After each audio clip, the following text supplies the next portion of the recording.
Jubilee Hills bypoll పై V6 వెలుగు survey చేసింది. జూబ్లీహిల్స్ లో కాంగ్రెస్ జెండా ఎగరబోతోందని V6 వెలుగు సర్వే చెప్పింది. కాంగ్రెస్ కు 50 నుంచి 55% ఓట్లు పోలవుతాయని చెప్పింది. బీఆర్ఎస్ కు 40 నుంచి 45% పోలవుతాయని చెప్పింది. బీజేపీకి కేవలం 7 నుంచి 8% ఓట్లే వస్తాయని చెప్పింది. సర్వేను V6 వెలుగు పకడ్బందీగా నిర్వహించింది.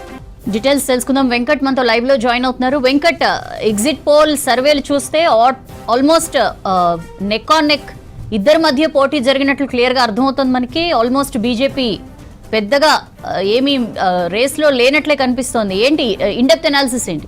సౌజన్య, గుడ్ ఈవినింగ్.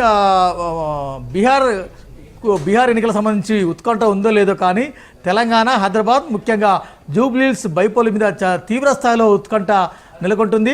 ఆయా రాజకీయ పార్టీలు కావచ్చు, రాజకీయ విశ్లేషకులు కావచ్చు, మీడియా ఏజెన్సీస్ కావచ్చు, చాలా సీరియస్గా ఇగర్గా సర్వే సంస్థలు ఏం చెబుతున్నాయి, సర్వే సంస్థలు ఏం జోస్యం చెబుతున్నాయి అన్నది కొంత ఆసక్తిగా తిలకించే ప్రయత్నం చేస్తున్నాయి. ఇందాక మనం చూసినాం V6 వెలుగు టీం ఉదయం 7 గంటల నుంచి ఇప్పటి వరకు కూడా ఇంకా టీం అంతా గ్రౌండ్లోనే ఉంది. చాలా పకడ్బందీగా అటు V6 టీం, అదేవిధంగా వెలుగు టీం సంయుక్తంగా నిర్వహించిన సర్వే అంశాలకి మిగిలిన సర్వే సంస్థల అంశాలకు పోల్చితే చాలా దగ్గరగా, దాదాపుగా ఇంచుమించుగా అలాగనే వస్తున్నాయి. అంటే V6 కాంగ్రెస్కి 50 to 55% ఇచ్చింది.